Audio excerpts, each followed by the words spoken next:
La gente lo suele llamar imposible.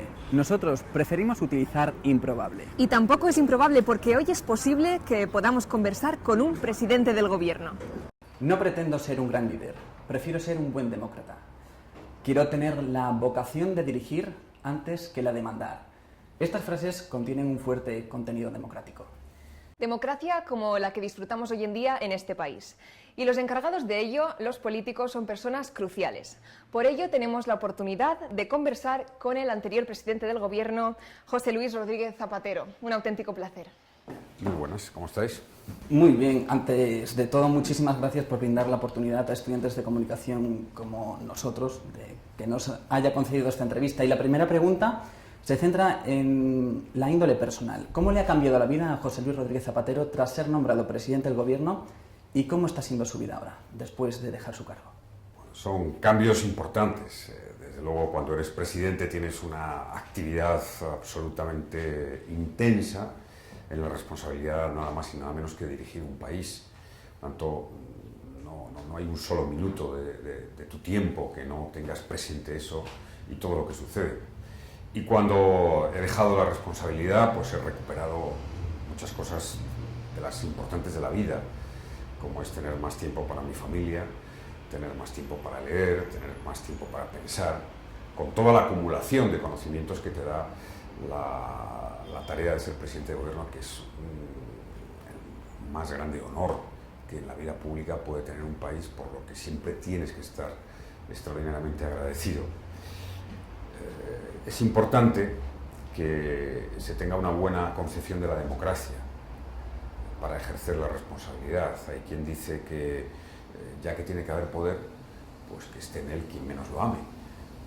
Y eso supone que tienes que saber dejar el poder, dejar la responsabilidad, que es temporal, y que luego tienes también esa responsabilidad con tu país, de estar con cierta dignidad y a la altura de las circunstancias. Pero la vida cambia mucho. Las ideas menos, quizá todo lo contemplas con un poco más de relativismo, de contingencia, después de lo que has vivido. Y bueno, la comunicación política es determinante para la población. Últimamente se está viendo como un problema antes que un ejercicio de claridad y transparencia. Como por ejemplo el famoso caso de Rajoy y el plasma. ¿Tiene España esta asignatura pendiente? Pero ya tan pronto vamos a hablar de Rajoy. Sí, Más bien de la comunicación. Sí, durante 8 años estuve todo el día polemizando con Rajoy, entonces este tiempo que casi le he olvidado, ¿no? Aunque tengo que verle como presidente, no, pues alguna vez pues, ha pasado distinto, ¿no?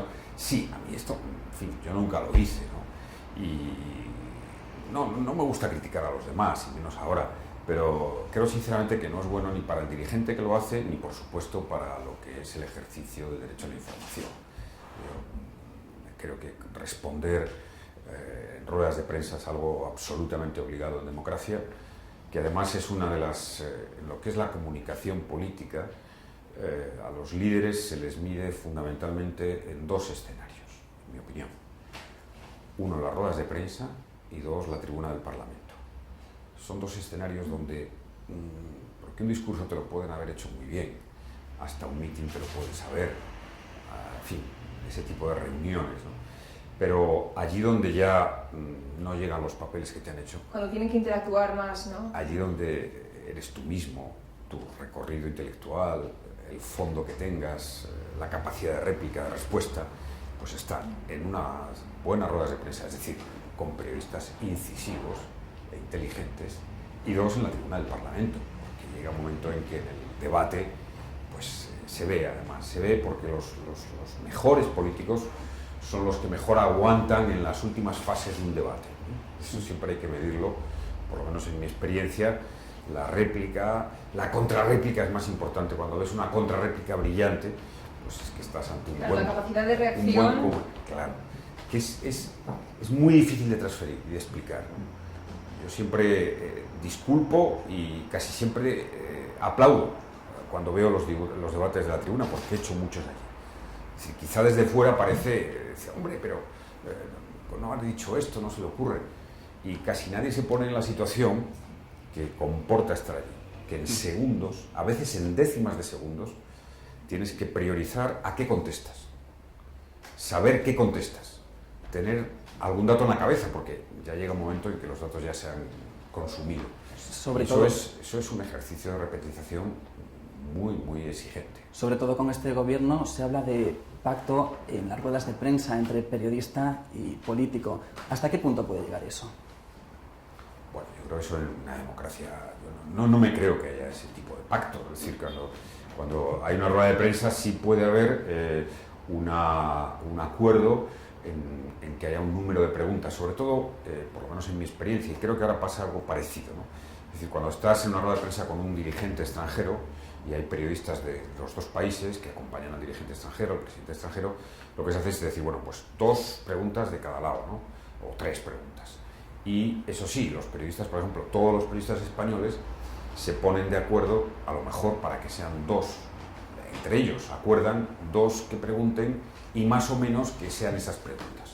Ese es un formato que en mi caso yo lo utilizamos varias veces, pero lo que tiene fuerza es que pregunten abiertamente y todo el que quiera en una rueda de prensa. Yo instauré la costumbre de hacer 2 ruedas de prensa ómnibus, que llamábamos, a cada fin del periodo de sesiones parlamentarias, más o menos en el principio del verano y a final de año. Y hacíamos 2, o sea, sin límite de tiempo y de preguntas.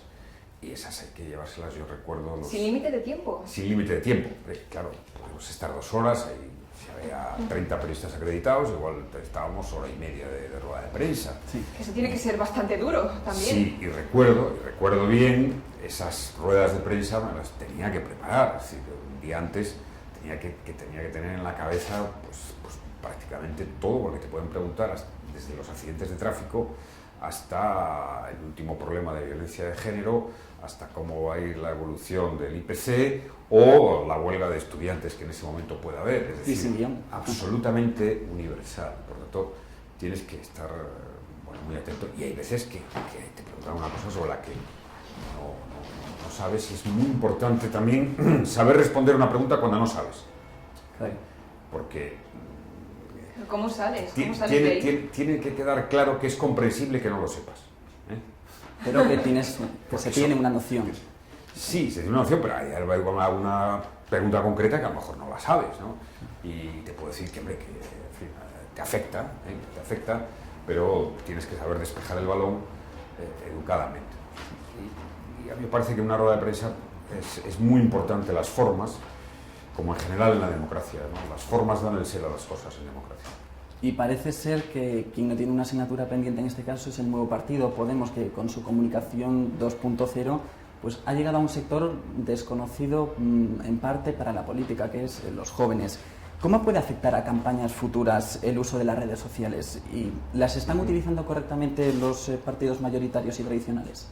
Bien, este es un debate abierto todavía, ¿no? Pero mi opinión, ¿no? Por supuesto que las redes sociales han supuesto un campo más de la comunicación social, y por tanto de la comunicación política, y además tiene la característica de que es interactivo. Pero en la historia ha habido momentos en los que se han ido incorporando nuevos grandes medios de comunicación, ¿no? La radio. A mí me encanta la radio, es el medio preferido para mí a la hora de informarme. La televisión es el medio más importante para la conformación de la opinión, y sigue siendo la televisión. Es decir, lo que transmite un debate, lo que transmite un político en las cámaras todavía no tiene competidor. Claro, porque en la radio podemos escuchar la voz. Entonces, pero... si se han aprovechado las nuevas redes sociales y todavía se está, digamos que es un mundo todavía con grandes potencialidades, que comporta algún riesgo, ¿no? Porque, claro, es muy inmediato, la información es muy concreta, son los 140 caracteres, y eso corre el riesgo de que afecte al proceso de deliberación más de fondo, al argumento más de fondo, a la explicación más de fondo. Hay veces que es muy difícil explicar una idea, una política de 140 caracteres. Ya sabemos que las mejores ideas son las que caben en una frase, como se dice muchas veces. Eso es el arte del periodismo, el arte de la comunicación, es encontrar esa frase perfecta, ese titular de 5, 6, 7 palabras pero a veces es muy difícil para transmitir una idea. Y desde luego, bueno, yo creo que todos los partidos, ¿no? O sea, ha habido ejemplos muy importantes. Se dice que Obama, que las campañas del presidente Obama tuvieron mucho que ver con lo que hizo la red, pero mi opinión, no sé si es un poco heterodoxa en este caso, es que la televisión sigue siendo el medio que determina al final la conformación mayor de la opinión. Y según la encuesta social europea, los españoles somos el país de la Unión que muestra menos interés en cuestiones de política. ¿Qué pueden hacer políticos como usted para que la cultura en este campo sea mayor y el interés y ganas de participar aumente?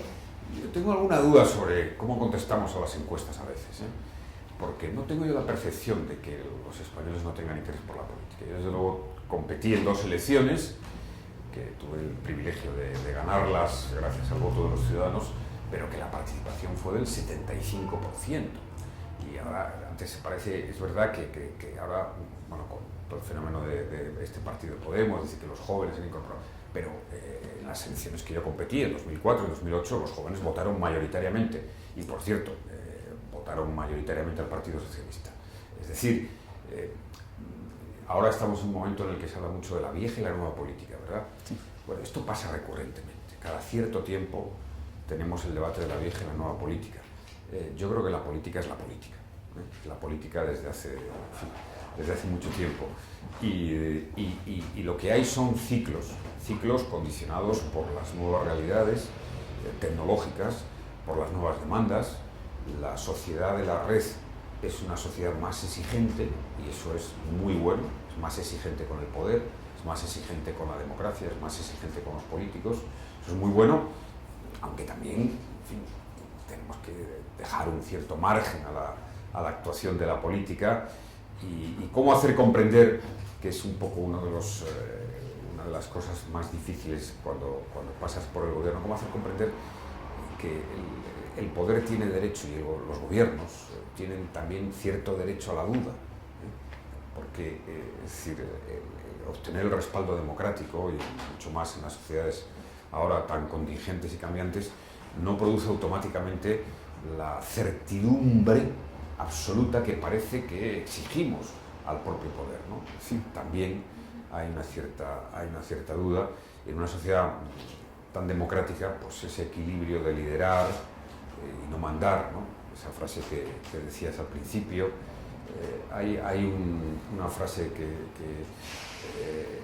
es de Hannah Arendt, una de las mejores filósofas de la política del siglo pasado, que define muy bien lo que es liderar, ¿no?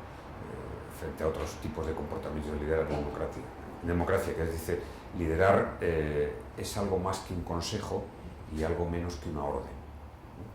Es ese camino intermedio de sugerir lo mejor, de marcar un rumbo, pero que tampoco sea un rumbo cerrado, definitivo, en el que te encuentres en posesión de la razón. No, porque eso al final es un poco falso, y un poco, por tanto, populista. Yo creo que lo más importante al final de un liderazgo político, también de la comunicación, ¿no? Es cómo sacas lo mejor de ti mismo y de los demás, de un país, de un grupo de estudiantes. Eso es lo mejor. ¿Cómo estimulas lo mejor que tenemos dentro? Lo que no sabemos si es nueva política o antigua política es la propuesta de Mas. El 9N está siendo portada en todos los medios de comunicación.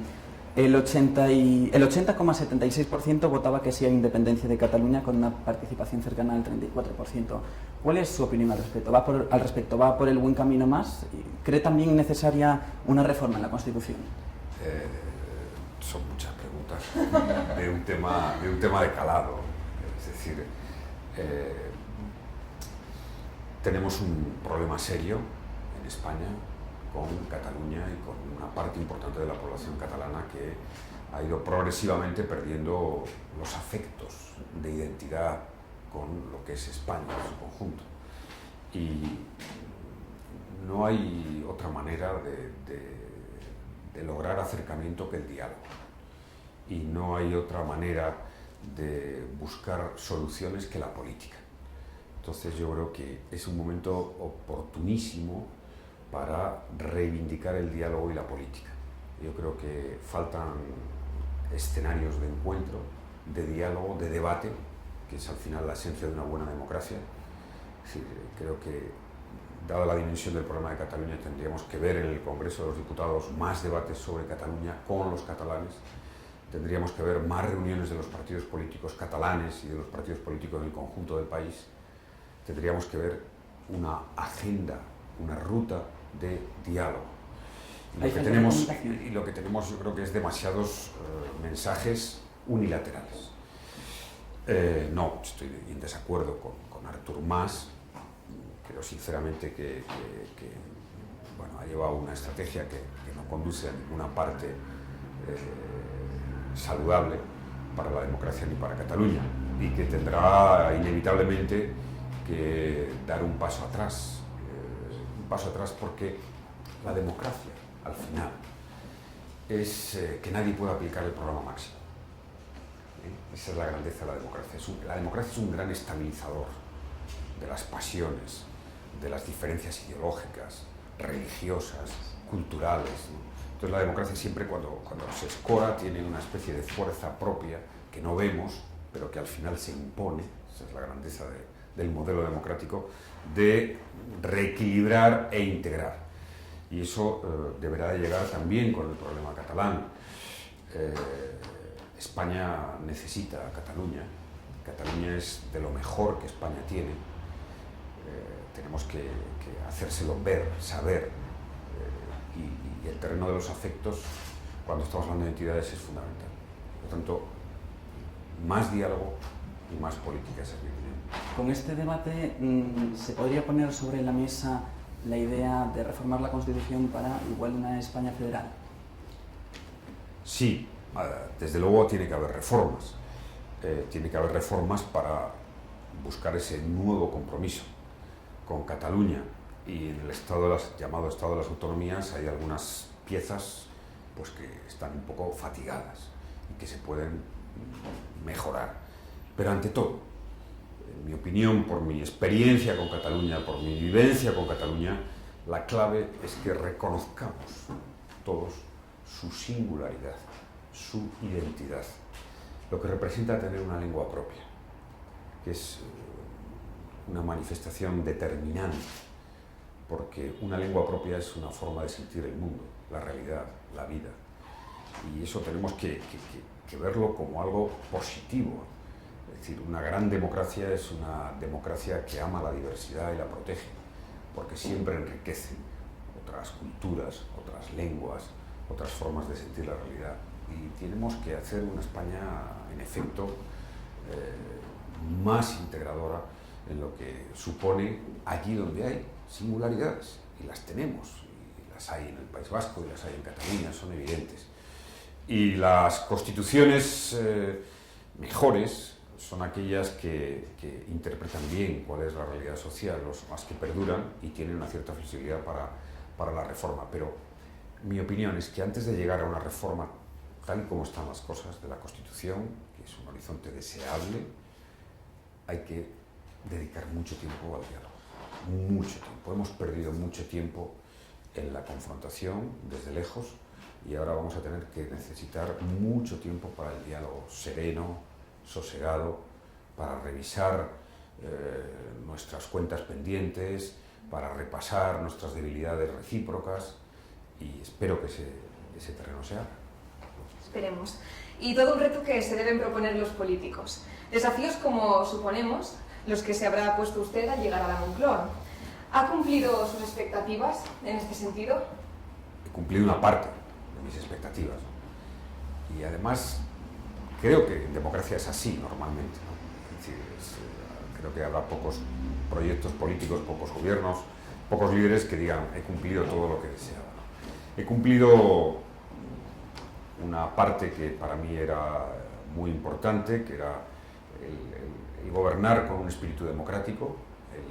Bueno, recordabas que una frase mía de ser un buen demócrata, dejando algunos testimonios que al final es importante en la vida pública, como el modelo independiente y plural de televisión española, siempre el procurar respetar las formas democráticas, eso que se organizaba conmigo del talante, ¿no? Ser respetuoso, procurar que la crítica no sea excesiva y fortalecer la democracia a través del fortalecimiento de los derechos de los ciudadanos, ¿no? Hicimos un abanico de leyes de las que me siento muy satisfecho, como la ley en contra de la violencia hacia las mujeres, que ahora cumple 10 años y que fue un referente en el mundo, la ley del matrimonio que permitió el matrimonio homosexual, que también fue un referente y que nos ha convertido en el país que más acepta, ¿no?, la homosexualidad, lo cual, bueno, dice de nuestro carácter liberal, la ley de igualdad de hombres y mujeres, la ley de interrupción voluntaria del embarazo y sobre todo este grupo de leyes de derechos civiles, de derechos y libertades individuales que tanto hacen por la democracia, son importantes porque van a perdurar. Es decir, lo más significativo quizá de esta etapa del gobierno del PP es que al final todas esas leyes tan trascendentes, que por cierto se combatieron mucho, ¿no? Recuerdo las manifestaciones de los obispos, ¿no? Están ahí y ya no las han reformado, lo cual es muy positivo. Luego logré un objetivo que quizá íntimamente para mí era el más importante, que era ver el final de la violencia de ETA, que quizá fue a la parte que más tiempo dediqué en mi etapa de gobierno.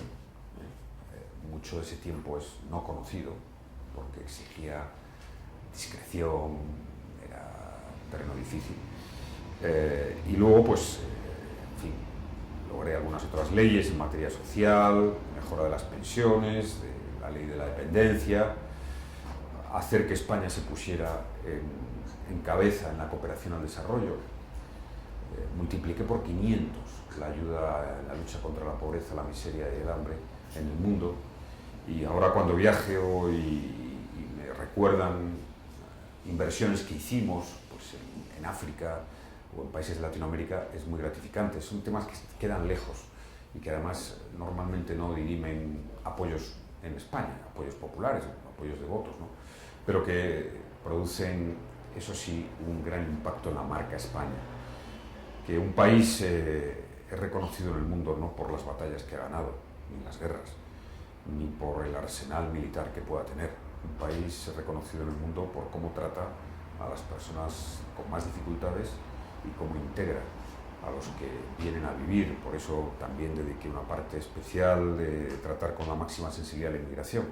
Y lógicamente los objetivos que no conseguí, porque no podría ser solo el relato de los que conseguí, pues fue el haber vencido una crisis económica que todavía sufrimos, que ha sido muy dura, con graves impactos sociales, que ha llevado a una parte de la población a la exclusión, que ha hecho que el empleo y que el trabajo sea más difícil en España.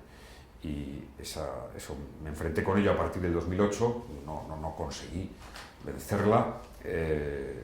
Bueno, tampoco estamos todavía en 2014 y seguimos con ella.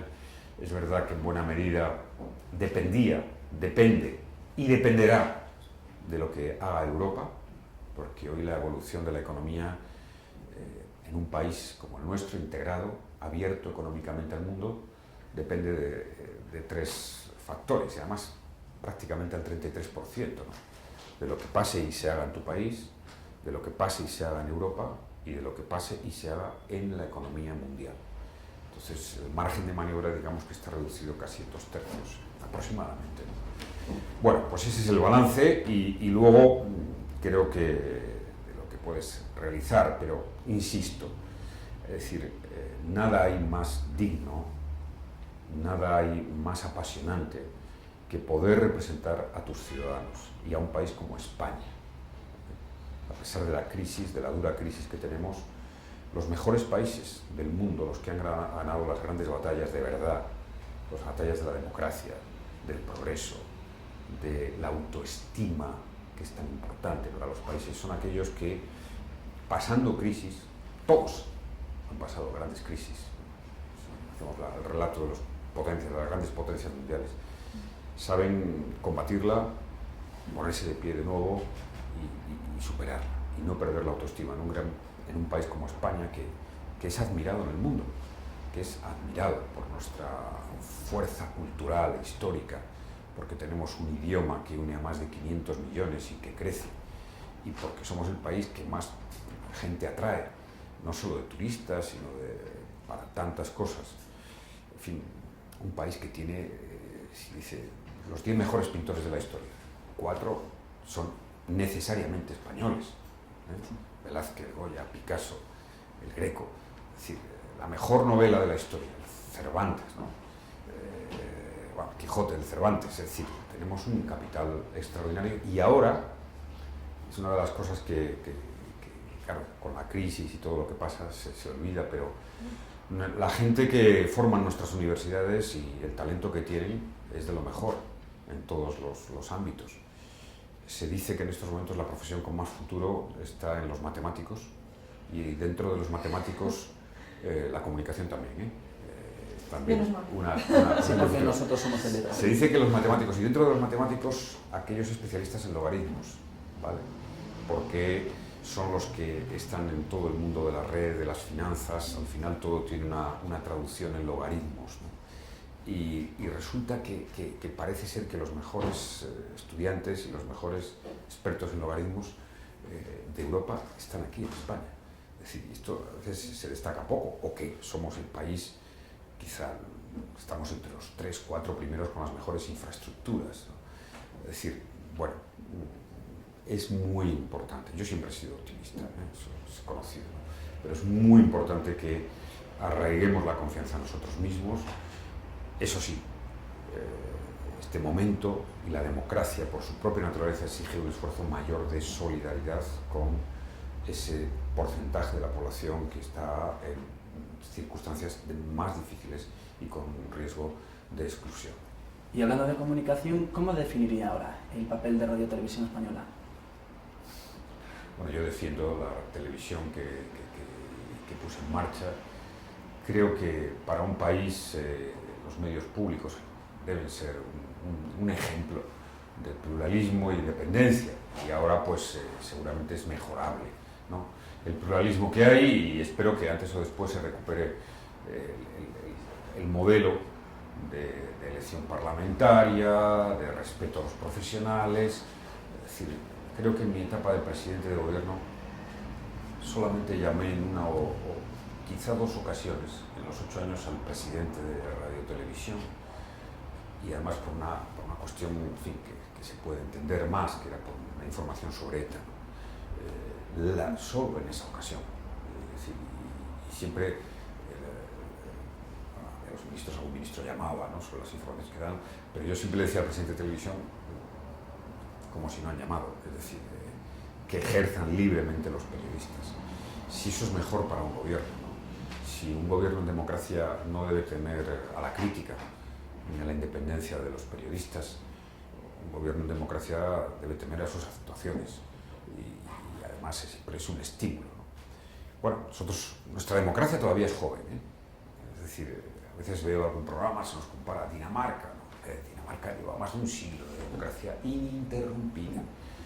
Nosotros somos un país más plural, además, en fin, una historia muy difícil en buena parte del siglo XX, del siglo XIX, y tenemos que tener esa capacidad de cuando la situación parece que está muy inquieta, que hay mucha tensión, que puede haber más desafección hacia la política, parar un poco, parar el balón un poco, pensar durante 5 minutos, poner las luces largas, la perspectiva, y seguramente veremos las cosas mejor. Es muy importante, cuando todo parece que está más complicado, pensar más, reflexionar más y leer a los clásicos de la buena teoría y de la ciencia política. Sin duda, algunos aspectos más personales como estos ayudan a entender las respuestas de políticos, incluso decisiones. Pero ¿ahora le parece oportuno tratar con nosotros temas de estricta actualidad política?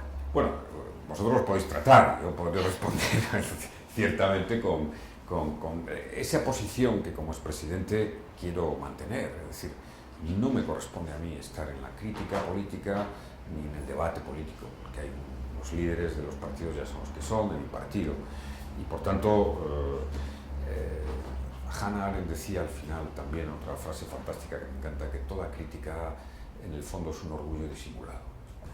Y bueno, a medida que he ido adquiriendo experiencia y he vivido lo que he vivido, pues tiendo más a la comprensión que a la crítica. Tiendo más a escuchar que a imponer mis ideas.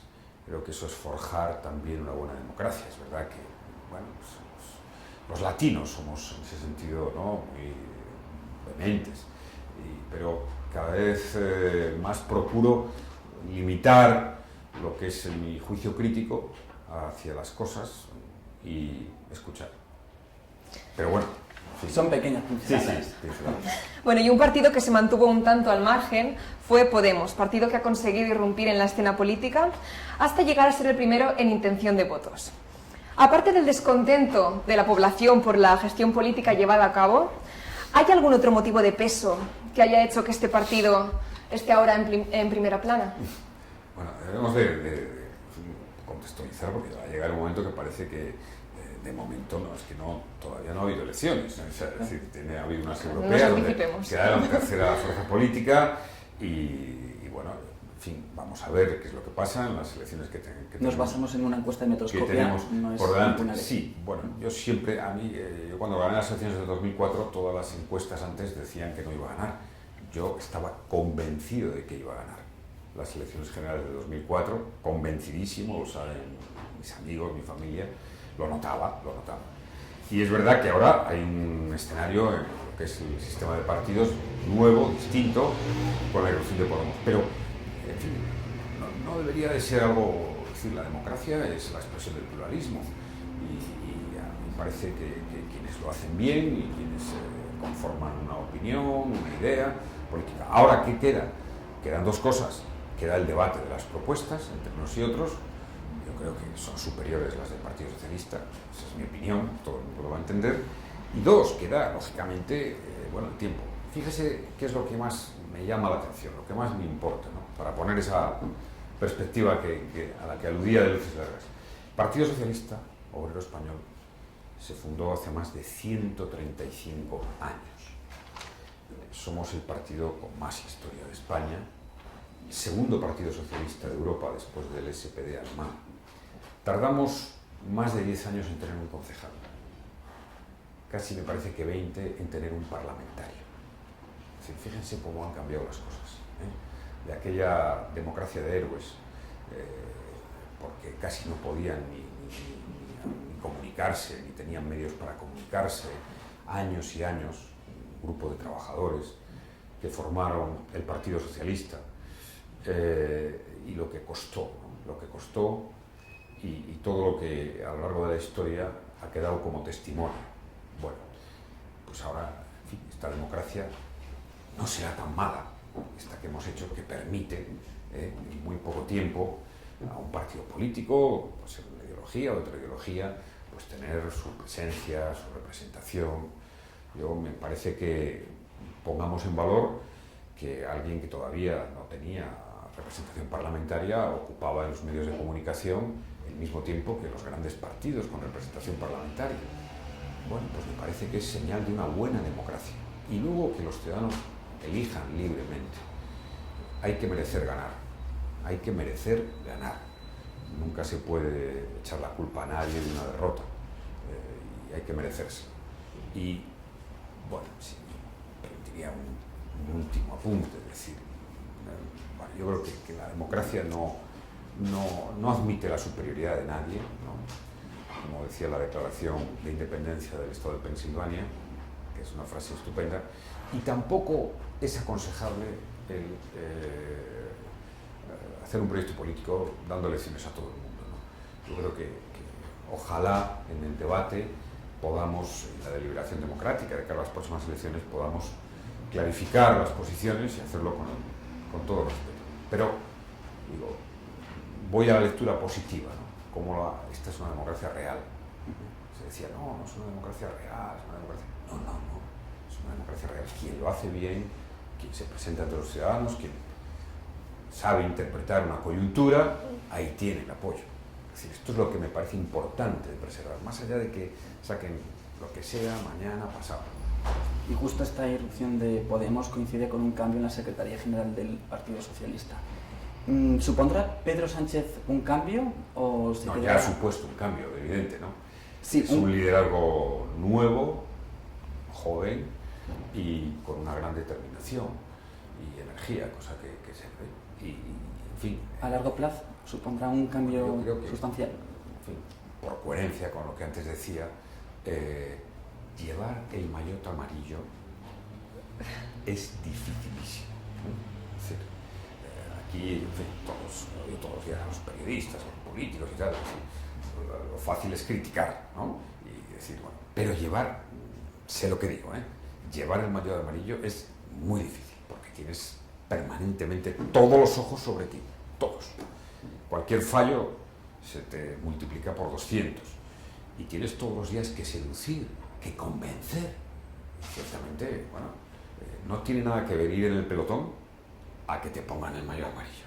A partir de ahí, todo el mundo te mira de otra manera. Y tú tienes que intentar que la gente te mire con normalidad. Tiene, yo creo que una virtud muy importante, y es que se siente bien con la gente, que le gusta a la gente. Yo siempre he pensado que no hay un liderazgo que sea real, que tenga futuro, si no te gusta la gente, porque si a ti no te gusta la gente, tú no vas a gustar a la gente. Eso es así. Y los ciudadanos tienen rayos X. Tenemos rayos X. Cuando vemos a alguien, eso es lo que es la televisión, la clave. Cuando vemos a alguien, y le vemos unas cuantas veces, cómo se pronuncia, cómo responde, cómo mira, cómo está, cuánta convicción tiene, eso al final se nota. Se nota. Y es fundamental que esa capacidad de comunicación con la gente la mantengan. Por tanto, démosle tiempo, apoyo a Pedro Sánchez. Si es que además es bueno para la democracia que tenga ese tiempo, ¿no? Ahora todo es aceleradísimo, ¿no? Todo es... La instantaneidad del momento. Sí, completo. Pero seguimos hablando de Pedro Sánchez, porque ¿logrará Pedro Sánchez limpiar la imagen de la marca España para las relaciones internacionales e intentar dar una imagen nueva que deje atrás los casos de corrupción de nuestro país? Bueno, distingamos, ¿no? Distingamos una vez más lo que es coyuntural de lo que es de fondo. Es decir, he viajado por casi todos los continentes, por la mayoría parte de los países del mundo, sigo viajando, y diré, España es ha sido uno de los ejemplos que siempre ha estado ahí de transición democrática. Debemos recordar que la hicimos, y eso está presente en la memoria de todos los países del mundo, de la comunidad internacional, la hicimos limpia, pacífica, con reconciliación. Que España ha sido en los últimos 40 años de los 4 países que más han incrementado la renta per cápita y que ha visto un salto modernizador muy importante.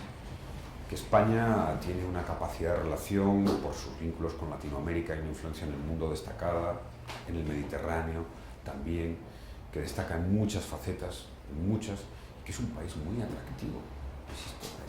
Es que en fin, tener 62 millones de turistas como vamos a tener este año, eso ya lo quisieran para sí alemanes, británicos. España tiene prestigio, ¿no? Y como todos los países, sobre todo los países más avanzados democráticamente, son respetuosos con los problemas internos y con momentos de dificultad que se pueden tener y que se deben superar. ¿Cómo? Confiando en las instituciones y en la democracia, entre otras en la justicia, y teniendo esa confianza. Y desde luego, líderes como Pedro Sánchez, que tiene, en fin, una imagen de modernidad, de buen demócrata, contribuyen a la idea. Pero todos debemos contribuir. Es importante que España tenga ese prestigio. Fíjese que acabamos de ser elegidos por el Consejo de Seguridad de Naciones Unidas en una votación democrática.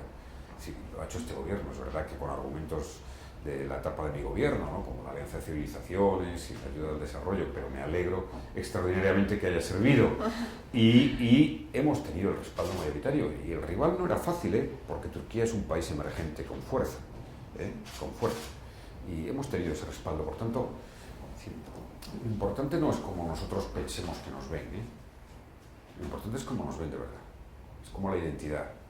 Es decir, ser español o ser catalán no es como nosotros nos sentimos como creemos que somos. No, la identidad es cómo te ven los de fuera.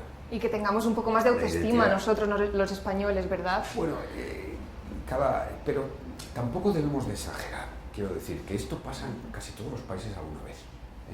O sea, nosotros pensamos, si tú vas ahora a Francia, y que es un país rico, potente, pues el país de las libertades, de la república, en fin, ¿no? Pues Francia está en un debate consigo mismo muy intenso y está en un momento bastante depresivo, como buena parte de los países de Europa, que es verdad que Europa atraviesa un momento difícil, aunque tiene un gran fondo de armario, que es, aquí ha nacido la democracia, aquí nació la revolución industrial, aquí nació las grandes manifestaciones culturales, aquí ha nacido la defensa de los derechos humanos, aquí ha nacido la abolición en todos los países de la pena de muerte, aquí está la región que más ayuda al desarrollo. O sea, Europa está ahora un poco, en fin, digamos que no en su mejor momento, pero tiene unas credenciales de los últimos 50, 60 años brillantes, sobre todo ser el gran referente de la paz y de la convivencia después de tantos conflictos. Por tanto, es decir, y si uno va a ¿qué país? ¿No? Estados Unidos, por ejemplo, la primera potencia mundial, pues se sorprendería que la gran preocupación de toda la clase media y de gran parte de la población es cómo van a conseguir tener la garantía de la salud, de la sanidad, hasta sus últimos días. Porque hay muy pocos países como España que tengan un sistema público de sanidad donde te garantizan que si tienes 90 años y hay que operarte de cataratas, te va a operar el sistema o te va a hacer una prótesis. En fin, esto es importante, ¿no? Es decir, por tanto, tenemos ahora defectos, problemas serios, pero casi todos los países, incluso los más desarrollados, lo tienen. La cuestión es cómo salir, y se sale mejor si mantenemos una cierta autoestima. La autoestima facilita las reformas, los cambios y las mejoras. La negación de todo,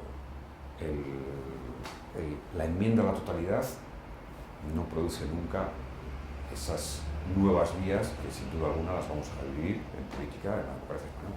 Usted antes decía que lo importante no es cómo nos vemos nosotros, sino cómo nos ven desde fuera.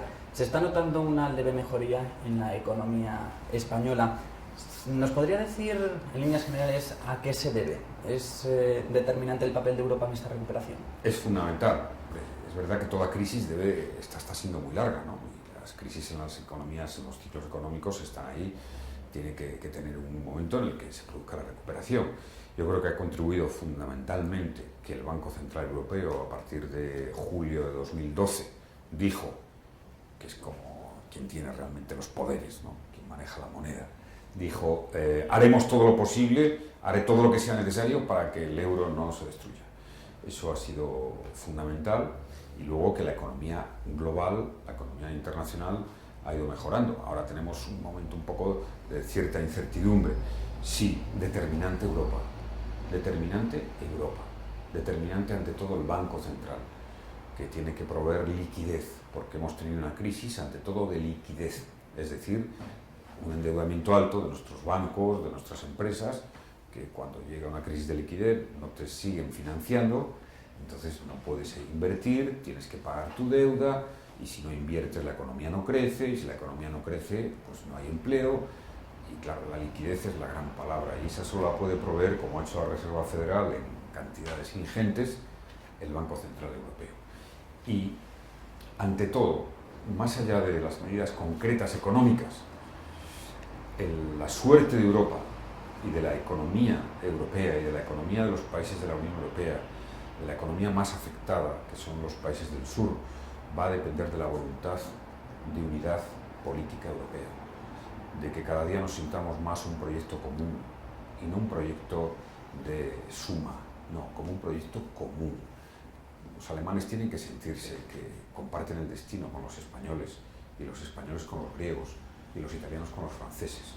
Eso que sentimos como españoles, que compartimos el destino y no nos importa, al revés, nos motiva a ser solidarios, y sufrimos si unos también, pues eso es lo que falta por cristalizar en Europa, por por darle una impronta definitiva a ese liderazgo de la solidaridad.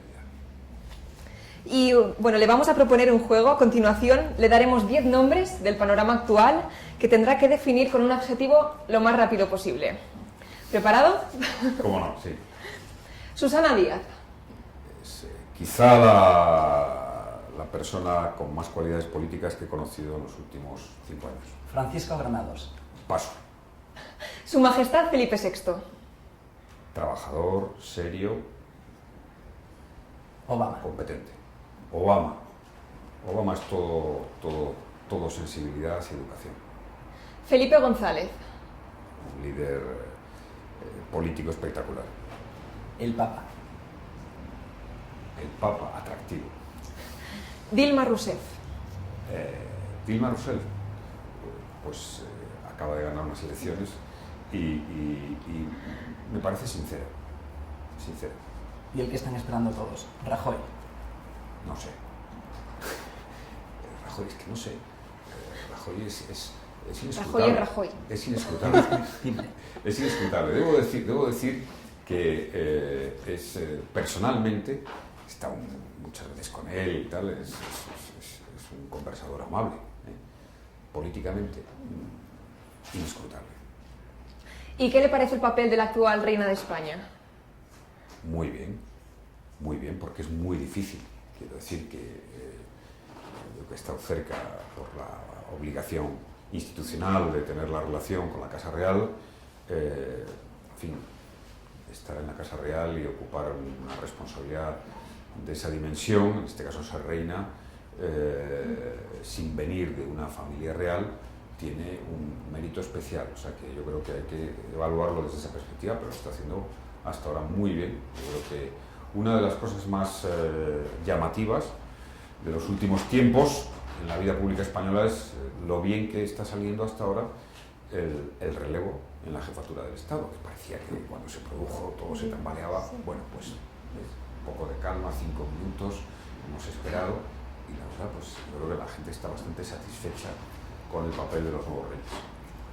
Y a todos los estudiantes de comunicación que están cursando carreras relacionadas con la comunicación, ¿qué les diría? Que la comunicación es la vida y el futuro y que hay que arriesgar. La única manera de conseguir en la vida las cosas que quieres es arriesgar. Y no hay que tener miedo a arriesgar y a no acertar o fracasar. Una de las cosas que es fundamental de nuestra cultura social, que tenemos que ir cambiando, es que se puede intentar una vez y no lograrlo.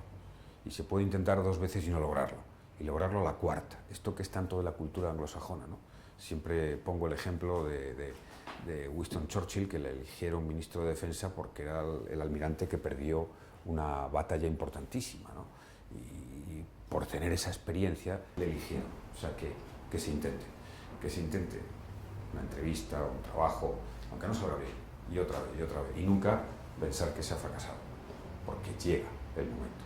Ahora, eso sí, hay que dedicarle tiempo y sobre todo, en cualquier disciplina hoy, no tener una visión cerrada, ¿no? Es decir, yo, por mi experiencia, lo que necesita el mercado de trabajo, las empresas y tal, interesa gente con una cierta vocación universal, más amplia, global, y acercarse y conocer la política da mucho conocimiento, o sea que también que participen. Muy buen consejo, sin duda. Un auténtico placer haber hablado con usted y decir tiene que estar invitadísimo a nuestra universidad. Muchísimas para gracias. Lo que quiera. Bueno, y como dice un proverbio indio, cuando se habla hay que procurar que las palabras sean mejores que los silencios. Así que, bueno, ya ha quedado más que demostrado. Bueno, muchísimas gracias y suerte. Muchas gracias, presidente. Muchísimas gracias.